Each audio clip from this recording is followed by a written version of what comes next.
Welcome back to the Deep Dive. Today we're profiling a career that really refuses to sit still. We're looking at someone who's not only mastered, multiple performance mediums, but has also achieved, peak professional recognition in fields that, honestly, they seem totally incompatible on the surface. Our source material today is just a single but pretty dense biographical entry, and it tells the story of an American comedian, actor, writer, whose career path, it's less like a straight line and more like a really successful kind of interdisciplinary conquest. Absolutely. And our mission here for you is pretty straightforward. We want to extract the complete picture, the whole multifaceted persona of the subject, Jack Gallagher. We really need to understand the how behind this versatility. I mean, how does one person manage to jump successfully from, say, the intense, often irreverent world of stand-up comedy and, premium cable acting, to then become this trusted, 3-time Emmy Award-winning TV host? For financial literacy programs, no less, it's not just about listing credits. It's really a study in how skills can translate and just profound adaptability. Exactly. Our subject, as you said, Jack Gallagher, born 1953. And when you look at his resume, that duality, it's just stark. On one hand, the comedian, known for his sharp stand-up, 8 critically acclaimed one-man shows. We'll get into those. And on the other hand, you've got this, authoritative face of public television education. We need to go beyond just the titles and really break down how these two seemingly opposed identities actually work together, maybe even feed each other. It really forces you to ask, doesn't it? Are the skills that let a performer connect with an audience on these really deep, personal, sometimes even traumatic themes, which we'll definitely see in his one-man shows, are those the exact same skills you need to build public trust when you're talking about something as, sensitive as personal finance? So we're going to trace that whole evolution. We're going to try and find that common thread that runs through, Johnny Carson, Curb Your Enthusiasm, and all the way to PBS. Okay, let's dive right in then. We should probably start at the foundation, right? Defining his comedy identity first. And there are some crucial distinctions the source material really insists we make right off the bat. The moment you start digging into Jack Gallagher, the source material, it kind of throws up this necessary, a firewall. Just for clarification, we definitely have to address the context of, 80s and 90s comedy. It was clearly an era where getting comics mixed up was, apparently a real problem. Oh, absolutely. The biographical entry goes out of its way, explicitly, to distinguish this Jack Gallagher from 2 other really well-known comedic figures at the time. First, there's Gallagher, the single-named comedian, famous or infamous maybe for the visual stuff, the Sledge-O-Matics. You mash watermelons, Right, that guy. And second, maybe a bit more obscure now, but definitely relevant in comedy circles then, the Dave Chappelle parody character, Black Gallagher. It's a necessary clarification, sure. But what does the act of clarifying tell us about our Jack Gallagher? It immediately flags something really crucial about his own style. He does not use props in his comedy. This isn't just a stylistic choice. The source implies it's almost a statement, a career manifesto even. I think we should pause on that distinction for a second, because back in the late 80s, early 90s, prop comics, highly physical acts, they were often the ones getting the biggest laughs, the most mainstream success. So by consciously deciding to work without props, Jack Gallagher was basically planting his flag. He was committing to intellectual rigor, observational integrity. If you take away the easy visual gag, the distraction, you're forcing the comedy to rely entirely on the writing, right? On the structure, the observation, the subtle things in the delivery. It's like an inherent claim, as you said, to be a writer's comedian. He's asking the audience, hey, listen closely. Focus on the words, the insight, not just the spectacle. That's setting a high bar for yourself, honestly, which makes his early success maybe even more significant. Precisely. And that dedication to sharp verbal wit, to, narrative construction, it quickly got him noticed where it really mattered in the industry hierarchy back then. The source material specifically notes he became a regular at the Improv in Los Angeles. And the Improv, it's not just any club. It's like the proving ground, isn't it? Being a regular there means you're consistently delivering high-quality material night after night to a really demanding audience. Your peers are there, industry people. But, the ultimate validation, that really comes from the TV appearances. And his list shows just how broad his appeal was. Even his cultural tastes were shifting around him. Oh, the list of his major late-night appearances. It's frankly kind of astounding, just for its longevity and its adaptability. Think about this. He established himself on The Tonight Show with both Johnny Carson and Jay Leno. Okay, that's huge. Making that transition. Carson was the undisputed kingmaker. A single good set on his show could literally launch your entire career. It was like the baseline of credibility in the comedy world. If you made it there, you'd arrived. But then the whole vibe changes completely. Leno takes over, and it shifts to a more, maybe mass market, a bit broader feel. Still super competitive, though, that whole 90s comedy boom. So moving successfully from that sort of elegant, maybe more intellectual Carson era to the more populist Leno era, that takes a huge range in your material. It suggests Gallagher's observational stuff was universal enough somehow to hit with both crowds. And it didn't stop there, did it? Moving forward again, he also popped up on Late Night with Conan O'Brien. Right. Now, that's a third distinct regime. Conan represented, that pivot towards a much younger audience, often more alternative, sometimes even a bit surreal. That sensibility really appealed to maybe the college-educated, the writerly crowd. So for you listening, navigating those three huge platforms, Carson, Leno, and O'Brien, I mean, that shows more than just staying power. It shows this fundamental, really versatile command over how you build a joke, how you present your persona, that just cuts across decades and changing demographics. It proves his stand-up wasn't just, a flash in the pan. Yeah, that structural mastery seems key. And that success, well, it led where it often does for comedians, into acting, starting with some early roles. The source notes his acting career kind of kicked off with a real cult classic, Shakes the Clown. Working with Bobcat Goldthwait, that immediately places him in that realm of alternative comedy cinema. Sometimes dark, a bit subversive, definitely not mainstream. But then almost right away, his filmography shows that same kind of whiplash-inducing versatility we saw with the late-night shows. After this bizarre clown movie, he turns up in a serious, dramatic military film, Heartbreak Ridge, with Clint Eastwood, no less. And then there's the made-for-television film, Incident at Ruby Ridge. Also very serious stuff. Yeah, the contrast isn't just about style, it's about tone. It's about what the performance demands. Shakes the Clown, that needs quick timing, improvisation, maybe some broad physical comedy. Heartbreak Ridge, totally different. It's a serious, high-stakes military drama directed by and starring one of Hollywood's most, stoic figures. That demands restraint, dramatic weight, the ability to just blend into a serious ensemble. Same goes for the tension and Incident at Ruby Ridge, dealing with real-life events. So he wasn't getting typecast early on. That ability just shift gears, moving fluidly between, broad comedy and intense dramatic realism, that feels really important. Because it establishes early on that his core performance skills, they're rooted in genuine acting chops, not just like stretching a stand-up routine onto the screen. Exactly. It's almost like the prerequisite for the really big pivot later. Yeah. He showed early on he could handle serious non-comedic material.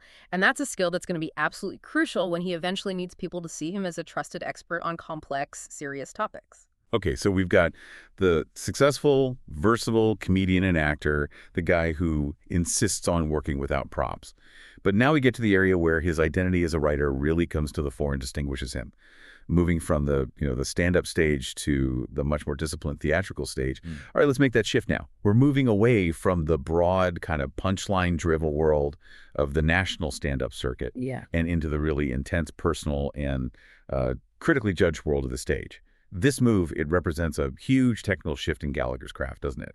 This is where his writing talent really has to become the absolute centerpiece. Oh, completely. I mean, look at the titles. What He Left, Just the Guy, Letters to Declan. These immediately suggest a kind of narrative depth that's just worlds away from a tight 10-minute late-night set. And the sheer volume, the longevity of this work, it's pretty remarkable. The sources detail 8 critically acclaimed one-man shows, and they span nearly 3 decades. From 1993 all the way up to 2019, that's a whole sustained, parallel artistic career, really focused on memoir and introspection. Maybe we should define the technical difference here. Because for an audience maybe more used to the rhythm of stand-up, the demands of a one-man show are, well, they're immense. Yeah, that's a good point. Stand-up comedy, it's built on efficiency, right? It's a series of tight setups, punchlines, designed to hit hard, hit fast, keep that kinetic energy going. A one-man show, especially the kind that gets critical acclaim in the theater world, it's a fundamentally different animal. It demands you build a sustained, complex narrative arc. You need a beginning, a middle, an end, a climax, some kind of emotional resolution, often running 60, maybe 90 minutes. You need character development, even if the main character is yourself. You need sustained vulnerability. And you need to hold an audience wrapped, not just through laughter, but through silence, through dramatic beats. It takes real vulnerability, real commitment. Let's look at the catalog the source gives us, starting with his first listed show, Letters to Declan, back in 1993. Yeah, that's a really profound place to start, actually. If you remember from the intro, his son, Declan, is mentioned later in the bio in his personal life details. So, titling his first major theatrical work after his child, that immediately signals a deep personal commitment. He's moving beyond just, general observations about traffic or dating and stepping right into the raw, complicated territory of fatherhood, family life.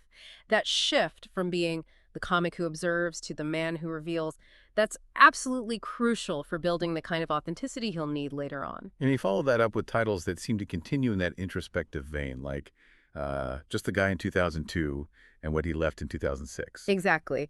Those titles, they imply this narrative exploration of, like, identity, legacy, what we leave behind. It's basically memoir, but filtered through performance. The goal here isn't just laughs, it's making the deeply personal feel universally relatable. This kind of work is all about sustained emotional connection, and that requires a mastery of pacing that's just far more demanding than, the rhythmic delivery of a joke set. Okay, then we see the evolution carrying on with a different kind of cool in 2010 and Complete and Unfinished in 2013. And for this one, we actually have some critical validation mentioned. The source notes that the Sacramento Bee reviewed Complete and Unfinished, and they gave it 3 stars. And getting a 3-star review in a major newspaper where they're judging it as theater, not just as comedy, that's highly significant. It confirms that his work isn't just being seen as like an extended stand-up routine. It's being recognized as legitimate, professionally produced stage work that deserves serious critical attention. He actually made that transition reputationally from just comic to playwright performer. And the subjects just kept getting deeper, more intense, it seems. We moved to 5 songs in 2015, and then this show title really jumps out, Concussed. 4 Days in the Dark from 2017. That suggests a really dramatic departure in subject matter. Doesn't it? I mean, that is an astonishing title for a piece by someone known primarily as a comedian. It points towards tackling genuine physical trauma, vulnerability, maybe the mental recovery process, the kind of introspection that gets forced on you by an injury like that. This is a universe away from observational humor about airplane food. It's high-stakes, dramatic, potentially really difficult material to handle on stage. The technical challenge of just performing that piece must have been immense. I mean, holding an audience's attention for an hour or more while talking about something so specific and potentially unsettling as a concussion, that requires absolute narrative control, doesn't it? And the ability to convey really profound emotion without just falling back on easy laughs to break the tension. It demands total authenticity. The audience has to believe his pain, his confusion, his reflection. This feels like the moment where that vulnerability he started exploring way back in Letters to Declan gets deployed to tackle physical and mental health head-on. And doing that successfully, it deepens the reservoir of trust he builds with his audience. They start to see him not just as an entertainer, but as maybe a survivor, an honest voice. And then his most recent critically acclaimed show, according to the source, is A Stand-Up Guy in 2019, which that title feels almost like a meta-retrospective, like he's taking stock of his whole profession after decades in the game. It certainly suggests that, yeah. Maybe a full circle moment, kind of synthesizing all those years of deeply personal material back into the framework of his identity as a comedian. But what's interesting is, throughout all these demanding, critically noted shows, he's remained consistent geographically. The source specifically mentions he's one of Sacramento's best-known artistic exports. That local recognition feels key too, doesn't it? It shows a dedication not just to the craft, but to a community. He achieved national fame, The Tonight Show, HBO, all that, yet he stays locally invested, maintaining this strong, high-quality artistic base away from the usual hubs, New York or LA. It kind of speaks to a grounded personality, maybe, someone less likely to get swept away by the fleeting pressures of celebrity culture. And that ability to stay grounded, to keep his writing personal and rooted in real-life, family, health challenges, legacy, that's going to be the absolute key ingredient, I think, for his eventual surprising transition into public broadcasting. Because authenticity is just paramount there. But before that happened, Hollywood came knocking again with the quintessential network television experience. Which leads us very nicely into the next phase, the roller coaster ride that is navigating mainstream television. Okay, so the stage work, the stand-up, that gave him the critical gravitas, right? And a really established persona.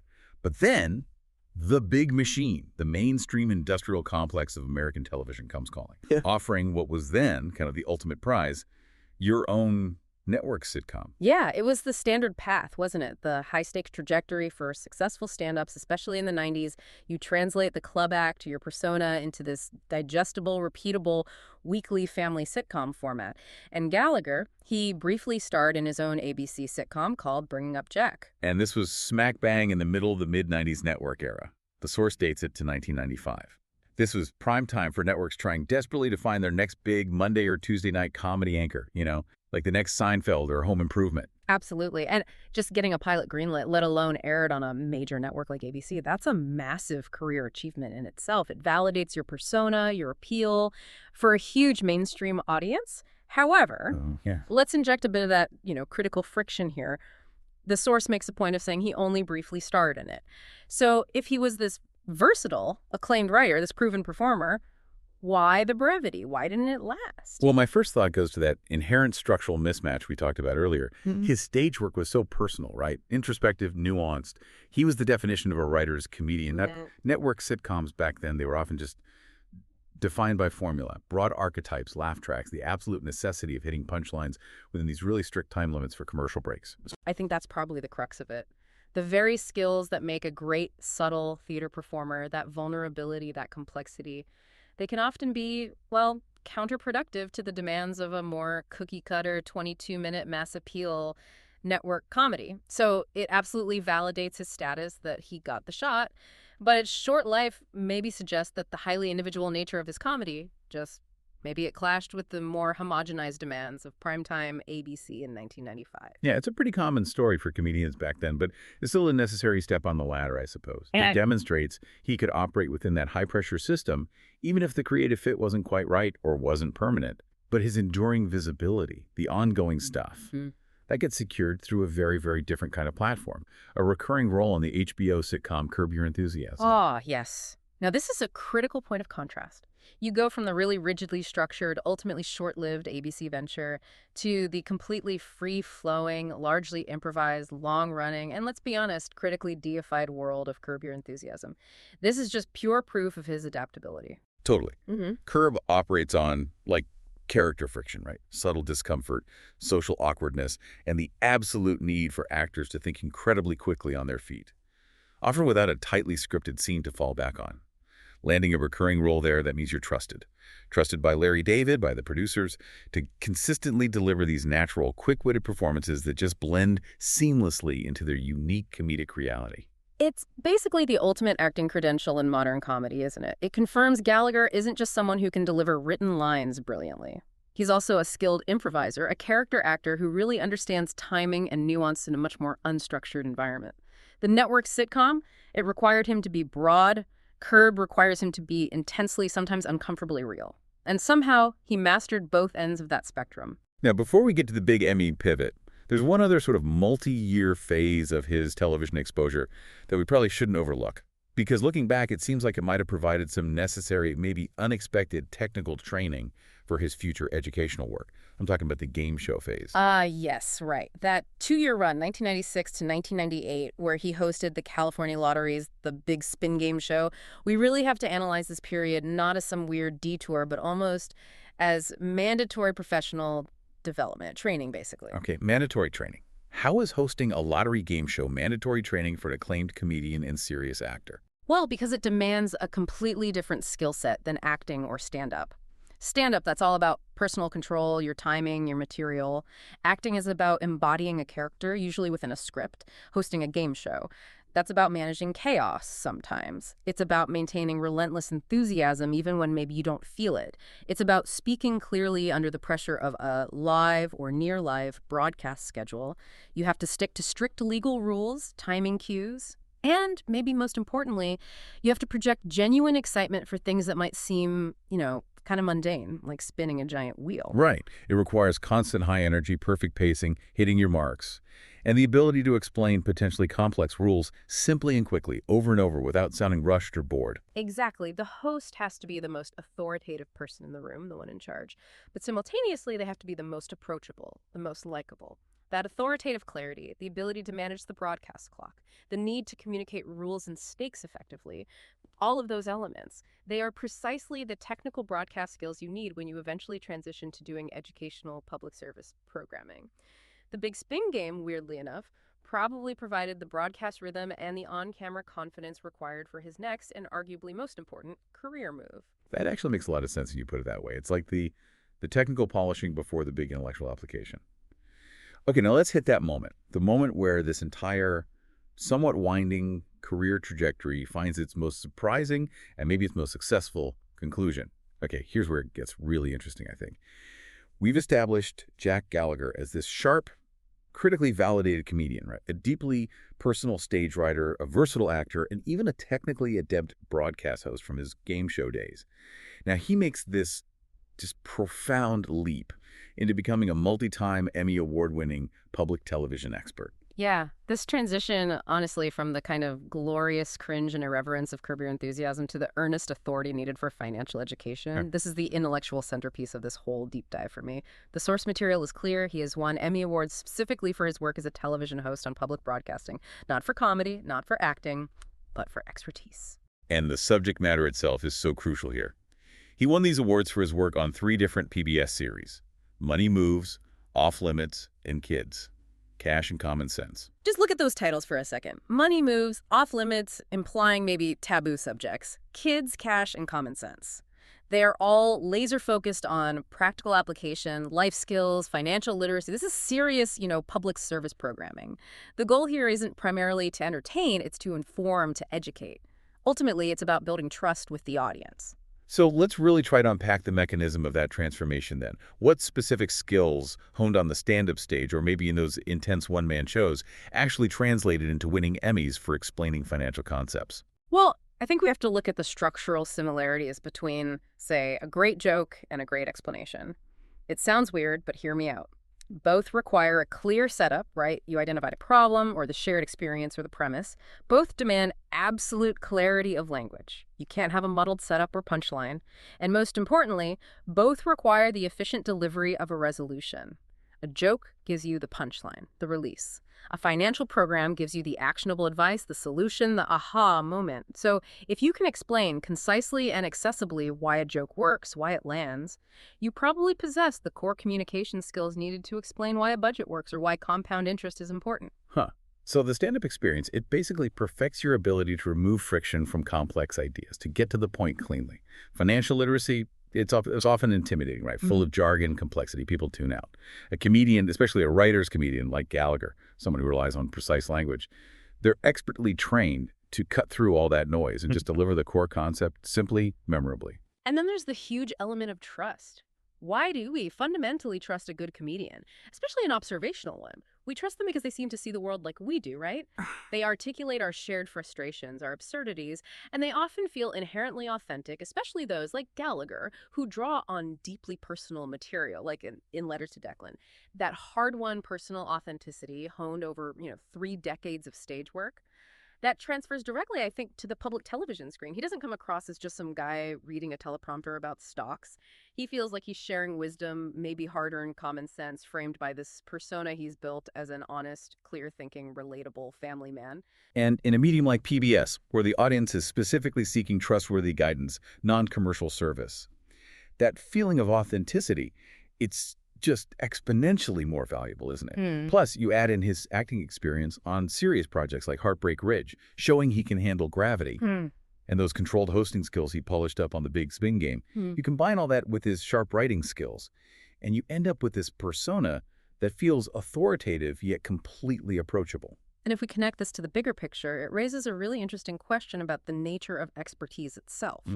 He isn't necessarily, a certified financial planner with the decades in the markets, but he is an expert communicator of those concepts. His Emmy wins aren't necessarily recognition of his deep financial knowledge per se. They're recognition of his exceptional ability to synthesize complex information, to narrate it engagingly, and to communicate that knowledge effectively to the general public in a way that's engaging and memorable. The performance skills literally become the teaching skills. And this isn't just something he did for a while. The source confirms this is his ongoing professional identity now. He currently serves as the co-host of the syndicated public television series Money Track. Yeah, that longevity, that sustained presence in the public television arena, it really demonstrates that this pivot wasn't just some successful experiment. It was a deep, long-term commitment that resonated.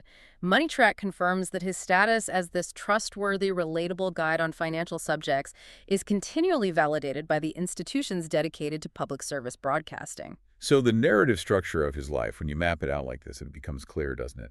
He basically spent decades perfecting the art of connecting deeply with an audience, whether that connection came through laughter or shared vulnerability or intense drama, culminating in a role where connection and clarity are like the highest forms of currency. It really feels like the ultimate intellectual payoff for being that writer's comedian from the very beginning. Absolutely. He took the precision, the craft required for writing those critically acclaimed one-man shows, the tight narrative structure, the focus on emotional truth, the absolute commitment to clarity, man.